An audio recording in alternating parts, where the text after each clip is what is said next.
오늘 1절에서 마지막 절까지 딱 한 단어로 말하자면 성전 회복입니다. 성전 회복. 오늘 이 성전의 회복을 앞으로 계속해서 볼 것인데요. 48장까지 그런 내용들이 쭉 기록되어져 있는데 오늘 1절에서 4절까지 보시면 굉장히 중요한 의미를 볼 수 있습니다. 그것이 1절에 보시면 우리가 사로잡힌 지 25째, 이 말은 이스라엘 백성들이 바벨론에 포로된 지 25년째 되었다 이 말이에요. 그리고 예루살렘이 함락이 된 지 14년째, 이거는 말씀에 기록되어 있으니까. 또한 1월 11일 첫째 달 첫째 날, 왜 하나님께서 이 시기에 이 날에 에스겔을 통해서 하나님의 성전을 회복할 것이라는 것을 보여주었다 이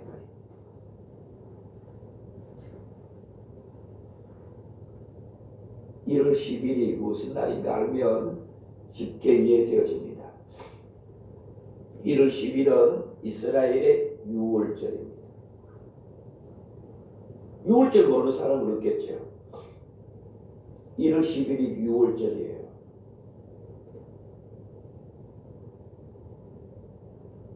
굉장히 의미 있잖아요. 이 6월절은 바로 이스라엘 백성들이 애굽에서 출애굽한 날이 6월절 아닙니까?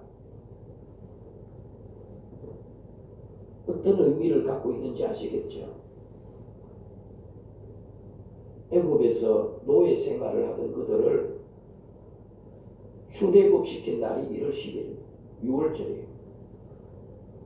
그래서 이스라엘 백성들은 1월 10일을 6월절로 지키는 겁니다. 또 1월 10일이 어떤 날인가 하면 이스라엘 백성들이 가나안 땅에 첫 말을 디딘 날이 1월 10일입니다. 그 날에 하나님께서 에스겔을 통하여 하나님의 성전이 회복되어질 환상을 보여주시는 거예요. 앞으로 계속 보게 되겠지만은 쭉 5절부터는 성전을 어떻게 지었고 어떻게 해야 되는 것을 이야기하는 겁니다. 자, 그러면 오늘 이 본문에는 성전을 왜 이렇게 하나님께서 우리들에게 희망과 소망이 되게 하시는가? 그것만 오늘 새벽에 기도 제목 삼으려고 합니다.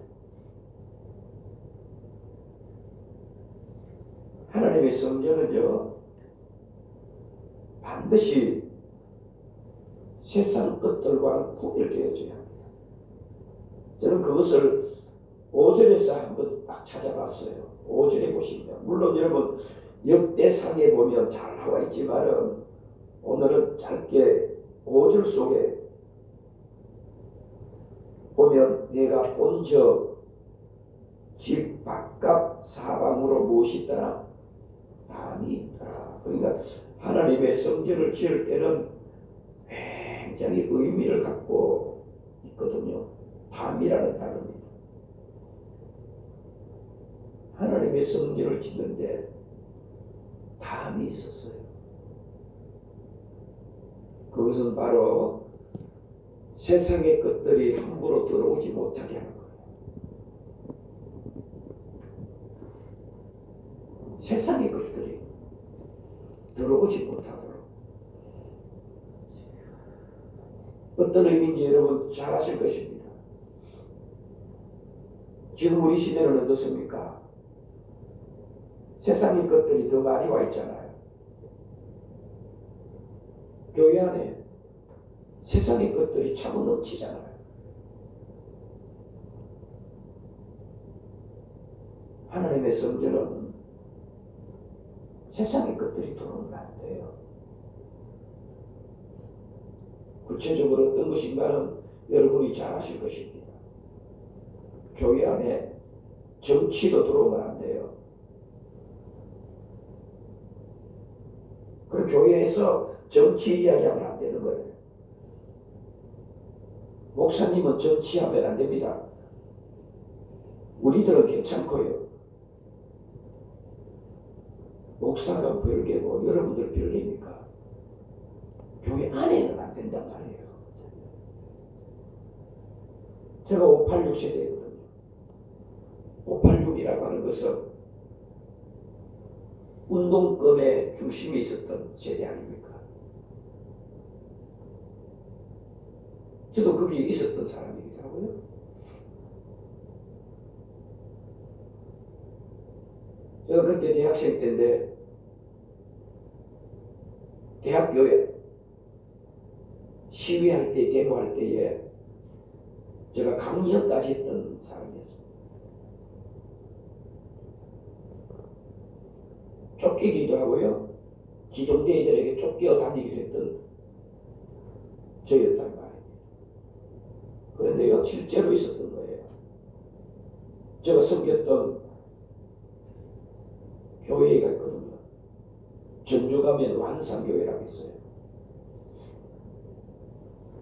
최고 오래된 교회지요.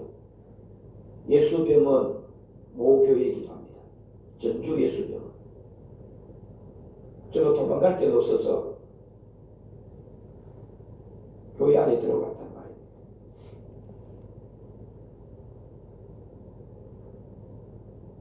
뿌락지라고 하죠. 뿌락지.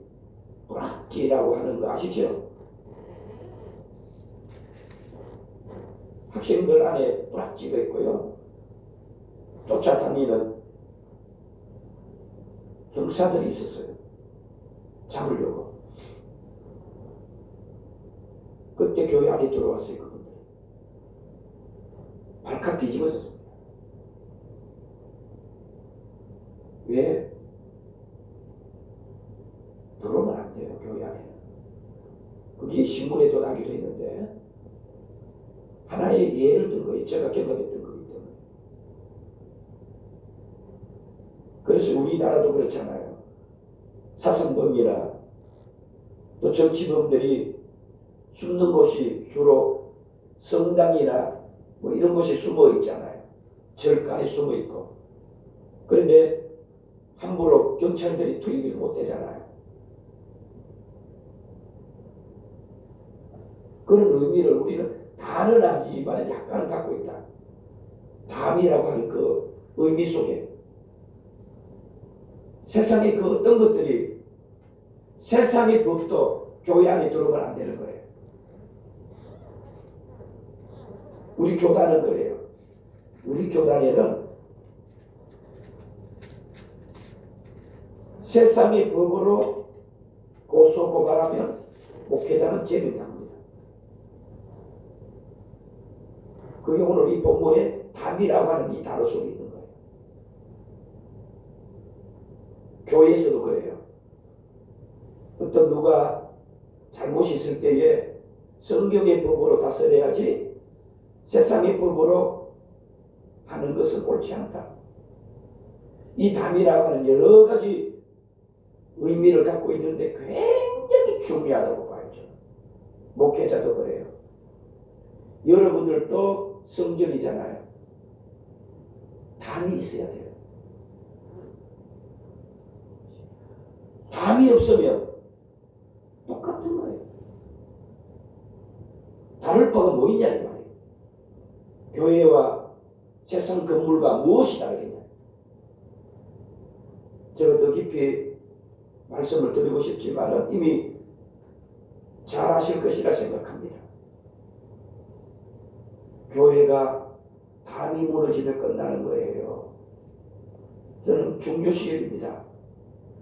교회가 담이 무너지면 끝나는 겁니다. 여러분들에게도 담이 무너지면 끝나는 거예요. 그 사람이 목사인지 장로인지 권사인지 담이 있어야 됩니다. 세상에 할 것 다 하고 세상에 더러운 짓 다 하고 세상 사람들하고 똑같이 하는 것은 담이 무너졌어요. 지금 우리 한국 교회가 그렇지 않은가를 한번 살짝 살펴봅니다. 우리 교회도 그래야 합니다. 우리 교회는 그래야 되고 저와 여러분들은 그래야 합니다. 오늘 찬송 부른 것처럼 주도 곤욕당했으니 나도 곤욕당하리. 주님을 따라갈 때에 십자가를 지고 따라가리라. 그게 찬송만 되면 안 되죠. 그것이 내 것이 되어야 하는 거예요. 오늘도 하나님께서 에스겔에게 환상을 보여주잖아요. 왜 이스라엘 백성들이 바벨론에 끌려갔습니까? 간단합니다. 담이 무너져서 그랬잖아요. 무슨 담이? 성전의 담이 무너져서 그랬어요. 얼마나 큰데요? 우상이 들어오고, 네? 선지자들이 거짓 선지자들이 몰려오고 세상도 구별하지도 않고 담이 무너졌어요. 저는 이 담 하나로 이 담이라고 이 하나로 이 단어 하나로 저는 전부를 이야기할 수 있다고 봐요. 목사님 저도 그래요. 담이 무너지니까요 하나님이 버리쁘더라고요. 그거 교회도 담이 무너지면은요 하나님 그 교회에 버릴 겁니다. 교회 안에 물질이 들어오고 장사치가 들어오고 제가 더 말하리라. 여러분 아시죠? 예루살렘 예수님 시대에 그 성전도 장사하는 소굴이 되어졌잖아요. 교회 안에 장사치들이 들어온 거예요. 하나님이 버리는 거예요.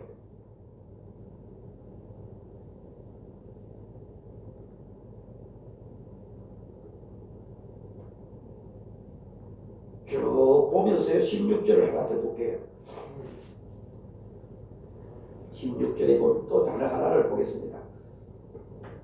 16절에 보면 무엇이 있어요? 문지기 방. 중요한 부분입니다. 저는 굉장히 중요하다고 봐요. 이런 단어들은 다 중요하지만 이 문지기는 이 역대상 9장에 보면 또 나와 있는 내용입니다. 이 문지기에 대한 성전의 문지기의 역할이 무엇인가를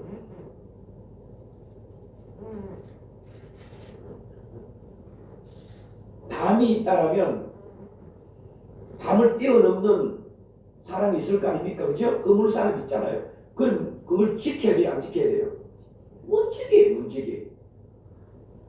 하나님의 성전에 문지기가 있는 거예요.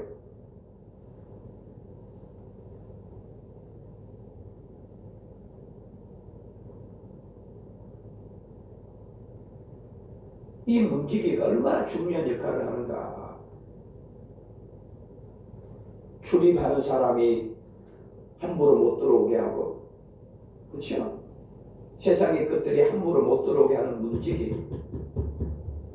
이 시대 우리 한국교회, 저와 여러분, 우리 선한 목자 교회는 또 목사님 저와 여러분들은 문지기 역할을 해야 돼요. 이 문지기 역할.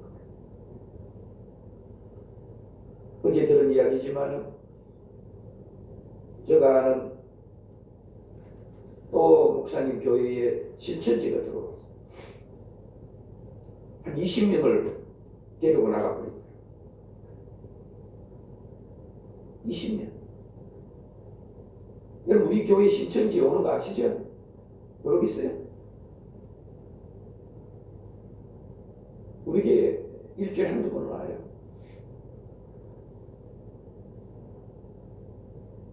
전화를 해도 안 받더라고. 이미 그들은 우리 교회에 뭔가 점을 찍어놓은 것 같아요. 그들이 한 번 찍히면 신천지는요 끝까지 갑니다. 우리 교회가 그들의 계획 속에 우리 교회가 들어가 있는 것 같아요. 제가 이렇게 보니까 편지도 매일 오고요. 그들의 소식도 매일 전해주고요. 다른 교회도 그러겠지만 표준이 되면 넘어가요. 20명의 중직자들만 싹 다 빼가버렸어요. 어제 제가 같이 식사를 했는데 오랜만에 그걸 지키는 게 문제입니다. 응? 제가 앞에 불락지라고 했잖아요. 불락지라는 것은 간첩이라는 말입니다. 그죠? 교회 안에도 있다 이 말이에요. 교회 안에도 불락지가 있어요. 설교하는 거 다 기록해요. 그들이. 제가 알아요 이걸. 설교하는 거 다 기록하고요. 어디 갔는지 다 기록하고요. 저도 당했던 사람이거든요. 설교하면 설교를 녹음시키더라고요. 문학지가 다 교인들처럼. 그것도 중직자들인 거예요. 문지기 역할이 그거예요. 우리 한국 교회의 문지기는 교회가 해야 돼요. 교회의 문지기는 목회자만 아니에요. 여러분들이 교회 문지기가 돼야 돼요. 또 하나 살짝 더 볼게요. 그런 말씀을 해줄게요. 같은 의미입니다. 이런 것들이 굉장히 중요한 겁니다. 저는 개인적으로 중요하다고 봐요. 17절에 보면 그가 나를 데리고 바깥뜰에 들어가니 뜰 삼면에 무엇이요? 박석 깔린 땅. 이 박석 깔린 땅이 뭘까? 제가 많이 찾아봤지요. 지금 우리나라 말로 말하면 아스팔트입니다. 박석 깔린 땅이에요. 그리고 그 박석 깔린 땅 위에 여러 방이 있는데 모두 서랍이다. 자, 이 의미는 없고요. 박석 깔린 땅. 자, 박석 깔린 땅을 밟고 어디로 들어오는 거예요? 하나님의 성전을 들어오는 거예요. 자, 그러면 왜 박석을 깔았을까요? 신발에 더러운 흙, 먼지들 어때요? 성전에 들어올 때는 깨끗하게 들어와야 된다는 의미입니다. 제가 과한 해석인 줄 알았는데 보니까 의미가 있더라고요. 요거 하나만 하고 설교를 마치려고 합니다. 저 여러분, 교회에 더러운 신발을 신고 들어오면 안 돼요.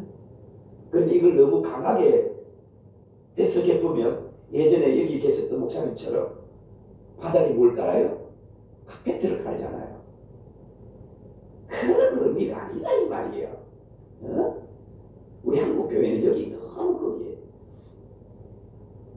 교회 카페트 깔리고 비 오는 날은 발에다가 신문지 우리가 종이를 그런 의미를 가지지 않고 참. 그리고 우리 한국 교회는 그때 뒤에 20년, 10년 전만 하더라도 교회 강대상이 이런 색깔을 하면 야단 나죠. 목사들이 야단 납니다. 무슨 색깔 해야 돼요? 무조건 빨간색이에요. 다 빨간색이잖아요. 목사님이 걸어가는 그 길에도 다 빨간색 카페트를 깔고. 그렇죠? 십자가도 무슨 색깔이었어요? 무조건 빨간색이에요. 보혈의 의미를 갖고 있지만은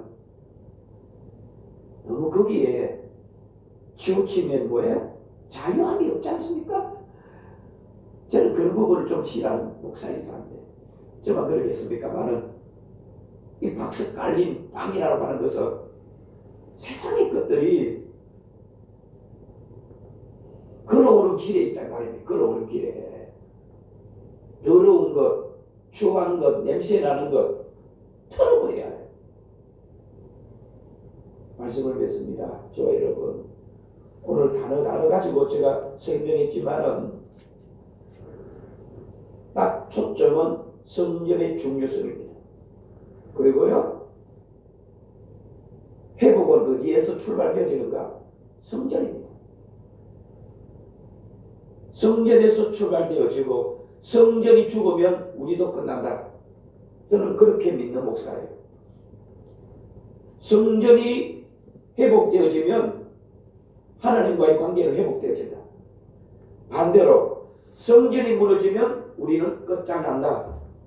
그것이 여러분 가르쳐주는 여러분 1절에 나와 있는 25년째 함락 14년째 여러분 1월 10일 그 의미예요. 저와 여러분들은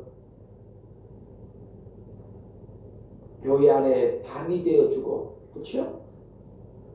교회의 문지기가 되고, 교회에 박석 깔린 땅, 이런 것들을 잘 분별해서 우리 교회만큼이라도 다른 교회는 저는 다른 교회는 다 그렇게 하는데요. 저는 그런 거 별로 안 좋아해요. 다른 교회 다 그렇게 한다고 우리는 닮아갈 필요 없어요. 우리 교회만큼이라도 세상과 구별을 해봐. 응?